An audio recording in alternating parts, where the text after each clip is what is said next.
All of you students, T. Rupavali in lecturer in physics, SKSD Mahila Kalasala. The first semester in physics paper, mechanics and waves and oscillations, the unit 5. Under damped and forced oscillations. Today topic is in this chapter, logarithmic decrement and relaxation time and quality factor. First of all, first discuss about the logarithmic decrement. What is meant by logarithmic decrement? Amplitude, the rate of which the amplitude decreases with the time, that is called a logarithmic. అంటే the logarithmic decrement ని ఎలా measure చేస్తామంటే the rate of which amplitudes dies away from the amplitudes of, అంటే the measure the rate of which the amplitude decreases with the time. The amplitude of damped harmonic oscillator is given by, దాన్ని ఏంటి damped harmonic oscillator ప్రకారంగా చెప్తే ae⁻bt, ఇక్కడ tea అనేది 0, tea అనేది అంటే with టైంతో decrease అవ్వటం కాబట్టి టీ ఈజ్ ఈక్వల్ టు 0 అనుకుంటే యాంప్లిట్యూడ్ A0 స్టార్టింగ్ అంటే A0 ఈజ్ ఈక్వల్ టు ఏ కింద చెప్తామన్నమాట. అంటే ఇప్పుడు ఇక్కడ let A1 and A2 A3 B and amplitudes, time వచ్చేసరికి T 2T 3T and respectively. అంటే క్యాపిటల్ T అంటే తెలుసు కదా, time period of oscillations. Then A1 ఎలా చెప్పచ్చు, యాంప్లిట్యూడ్ని ae⁻bt కింద రాసుకున్నాం కాబట్టి టీ వాల్యూ 0 అయితే A0 starting A0 is equal to A అనమాట. అంటే therefore A1 is equal to ae⁻bt. అదేవిధంగా A2 is equal to a⁻b 2T, A3 is equal to a⁻b into 3T up to and so on. From these equations we get, దాన్ని ఎలా రాసుకో, starting A0/A1 is equal to A1/A2 is equal to A2/, ఇవన్నీ చూడండి ఒకసారి cancel అయిపోతున్నాయి అనుకోండి మనకి ఇక్కడ ఈక్వల్ పక్కలతో ఏమవుతుంది A0 A1, అలాగే A0/A1 A1/A2 A3 అలాగే e⁻bt, అంతే కదా, క్యాన్సిల్ అయిపోయింది అనుకోండి. A0 అంటే ఏంటి 0 మా ఏ అని అర్థం. ఇక్కడ ఏముంటుంది ae⁻bt ఉంటుంది, ఏ క్యాన్సిల్ అయిపోతుంది e⁻bt ఉంటుంది. అదేవిధంగా ఇక్కడ మళ్ళీ a⁻bt ఉంటుంది, a⁻2bt ఉంటుంది. ఇక్కడ కూడా ఏ క్యాన్సిల్ అయిపోతుంది e⁻bt ఉంటుంది. అదేవిధంగా అన్నింటిలో కూడా e⁻bt క్యాన్సిల్ అయితే దాని ఫైనల్లీ -bt కాబట్టి e⁻bt కింద ఉంటుంది, డివిజన్లో ఉంది కాబట్టి e⁻bt. ఈ బీటీ వాల్యూని మనం ఇక్కడ ల్యాండాతో ఇండికేట్ చేస్తున్నాం, lambda is known as logarithmic డిక్రిమెంట్తో చెప్తామన్నమాట. అంటే taking the natural logarithmics we get lambda is equal to logarithms apply చేస్తే కనుక log e A0/A1 plus log e A1/A2 plus log e A2/A3. అసలు A0 A1 A2 A3 4 అంటే ఇక్కడ amplitude టైంతో ఇక్కడ డిక్రిమెంట్ని, అంటే టైంతో పాటు అక్కడ డిక్రీజ్ అవ్వడాన్ని, యాంప్లిట్యూడ్ డిక్రీజ్ అవ్వడమే కదా విత్ టైం తోటి. The rate of which the amplitude decreases with time. అందుకని ఇక్కడ మనకి యాంప్లిట్యూడ్నే మనం అక్కడ ఆ టైం లాంబ్డా అనగానే బీటీ వాల్యూ అనమాట, అందుని ఆ టైంతో కాబట్టే మనకి ఇక్కడ దాని యొక్క డిక్రిమెంట్ని చూపిస్తున్నాం అనమాట. అంటే the logarithmic decrement is defined కింద చూడండి ఒకసారి. The logarithmic decrement is defined as natural logarithms of the ratio between two successive maximum amplitudes which are separated by 1 period. అంటే ఇక్కడ ఏం చేస్తున్నామంటే కనుక లాగరిథమిక్ డిక్రిమెంట్ని ఎలా, న్యాచురల్ లాగరిథమ్స్ ఆఫ్ ది రేషియోని, అది కూడా 2 సక్సెసివ్ మ్యాక్సిమం యాంప్లిట్యూడ్ని తీసుకుంటూ వాటి సెపరేట్ విచ్ బై 1 పీరియడ్ని ఒక, అంటే e⁻bt కదా అన్నిటికి కామన్గా, e⁻bt మనకి సెపరేట్ చేయటం అనమాట. అంటే అక్కడ డిక్రిమెంట్ని చూపించడం అనమాట. This is called a logarithmic decrement అంటాము. Therefore next relaxation time. ఈ డిక్రిమెంట్ అంటే ఏంటి, మీకు ఎందుకు ఇవన్నీ డాంప్డ్ హార్మోనిక్ ఆసిలేటర్లు టాపిక్స్ వచ్చాయంటే కనుక టైంతో పట్టే కదా. మనకి ఏదైనా వైబ్రేషన్ జరుగుతున్నప్పుడు ఏదైనా ఒక బాడీలో, ఫర్ ఎగ్జాంపుల్ సింపుల్ పెండ్లం తీసుకున్నాం అనుకోండి, ఆసిలేషన్ చేసాము, కాసేపు అలా ఆసిలేట్ అవుతూనే ఉంటుందా అంటే కాదు, టైంతో పాటు అదేమవుతుంది, దాని యాంప్లిట్యూడ్ ఆటోమేటిక్గా డిక్రీజ్ అవుతుంది. That is called logarithmic decrement. దాన్ని మన లాగరిథమ్స్లో, న్యాచురల్ లాగరిథమ్స్లో ద 2 సక్సెసివ్ యాంప్లిట్యూడ్స్ని, అది కూడా 1 ఆఫ్ టైం పీరియడ్తో మనం చెప్తున్నాం కాబట్టి ఇక్కడ 1 పీరియడ్తో which or is separated by 1 పీరియడ్తో దాన్ని సెపరేట్ చేస్తున్నాం కాబట్టి that is called a logarithmic decrement అంటామన్నమాట. అంతే కదా. ఇప్పుడు ఇదంతా కూడా అక్కడ ఉన్న డిక్రిమెంట్ గురించి డిక్రీజెస్ని గురించి మాట్లాడుతున్నాం అనమాట. అంటే ఇక్కడ ఉన్న ఎనర్జీ కూడా లూజ్ అవుతున్నట్టే. అదేవిధంగా రిలాక్సేషన్ టైం, నెక్స్ట్ టాపిక్ వచ్చి relaxation time. The relaxation time is defined as the time taken for total mechanical energy to decay to 1/e of its original value.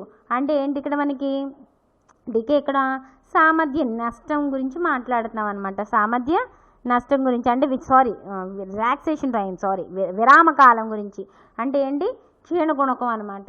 డోలకం యొక్క తొలి శక్తిలో 1/e రెట్లు క్షీణించుట పట్టే కాలాన్ని మధ్యమ ఆయుష్ అని అంటాము. దీనిని టౌ అనే అక్షరంతో సూచిస్తారు. టౌ అనే అక్షరంతో సూచిస్తాం అనమాట. దీన్ని ఇక్కడ ఇదంతటిని టౌతో ఇండికేట్ చేస్తాం. అంటే ఏంటి ఒక డోలకం యొక్క తొలి శక్తి స్టార్టింగ్ అంటే ఏంటంటే ఇనీషియల్ ఉంటుంది కదా, తొలి శక్తిలో 1/e రెట్లు క్షీణించుట పట్టే కాలాన్ని మధ్యమ ఆయుష్ అంటాము. అంటే రిలాక్సేషన్ అని అంటాం, అంటే విరామకాలం అంటాం అనమాట. అంటే relaxation time is defined the time taken for total mechanical energy.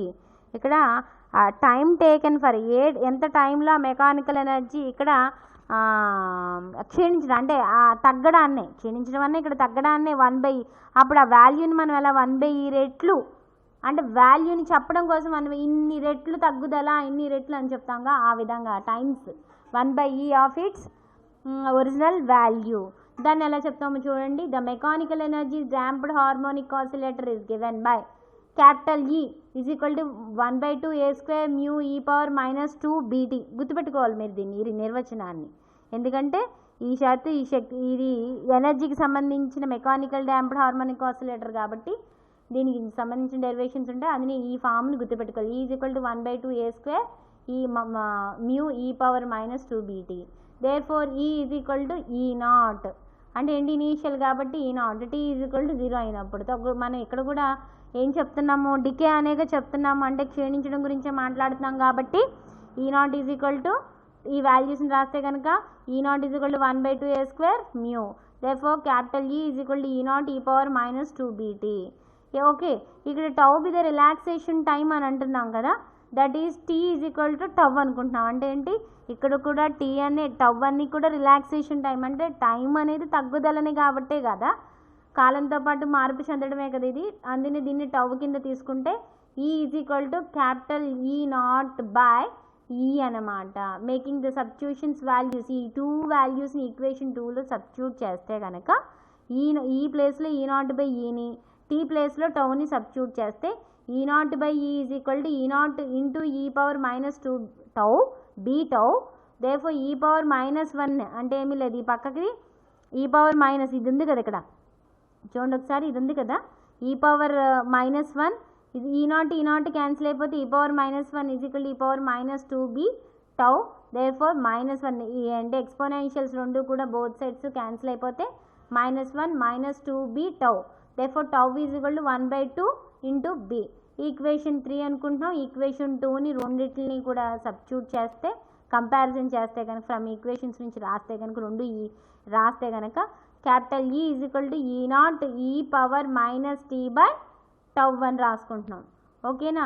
Therefore the expression for power dissipation the equation 6 can be written by. ఎలా చెప్తున్నామంటే ఈ ఫార్ములా అనమాట. మనకి ఆల్రెడీ పవర్ డిసిపేషన్ అనే ఒక టాపిక్ ఉంటుంది. ఆ పవర్ డిసిపేషన్లో మనం T వాల్యూని మనకి టైం ప్లస్ రిలాక్సేషన్ టైంని క్యాపిటల్ E బై మనం టవ్ తోటి ఇండికేట్ చేస్తామన్నమాట. అంటే ఇక్కడ ఈపీల మధ్య సంబంధం ప్రకారము P is equal to 2BE అనమాట, ఫార్ములా అనమాట. అది పవర్ డిసిపేషన్ ఫార్ములా ఏంటి 2BE అనమాట. ఆ ఈ ప్లేస్లో మనం ఇక్కడ రాస్తే కనుక అవి క్యాన్సిల్ అయ్యి capital E by P is equal to 1/2B అవుతుంది. Therefore tau is equal to E by P అవుతుంది అనమాట. ఈ ఫార్ములా ఇది పవర్ డిసిపేషన్, ఇది మీకు జస్ట్ మీరు గుర్తుపెట్టుకుంటే సరిపోతుంది. పవర్ డిసిపేషన్ మనకి యాక్చువల్గా టాపిక్లో లేదు కాబట్టి అందుకని మేము దాని గురించి డిస్కస్ చేయలేదు కాబట్టి ఈ ఫామ్ని మీరు గుర్తుపెట్టుకోండి. ఓకేనా. దేర్ఫోర్ అసలు ద ఎక్స్ప్రెషన్ ఇది ఏంటి అంటే కనుక capital E is equal to ఈకి పీకి మధ్య రిలేషన్ కోసం ఇది రాస్తామన్నమాట. That is called P is equal to E by tau అనమాట. Next quality factor. Quality factor వచ్చేసరికి గుణభాజకము. అంటే ఏదైనా వ్యవస్థలో నిల్వ ఉన్న శక్తి మరియు ఒక భ్రమణంలో నష్టపోయే శక్తికి గల నిష్పత్తికి 2π రెట్లు విలువను గుణభాజకం Q అంటాం అనమాట.